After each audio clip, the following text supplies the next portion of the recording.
After meticulous and rigorous research and restoration, the cultural relic is now restored to its former glory. The paper used for restoration is not only selected based on the same material, but the coloring method also follows ancient techniques. Wormholes have been filled one by one, and even a small piece of paper that fell off and was used for microscopic testing has been reattached. 我们一般叫文物资源不可再生，特别是在研究保护分析过程当中有针对性的保护处理呢，这应该是一个科学和传统相结合的一个主流的方向。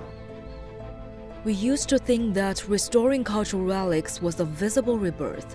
However, with the development of technology, the restoration of cultural relics has taken on even deeper and microscopic dimensions.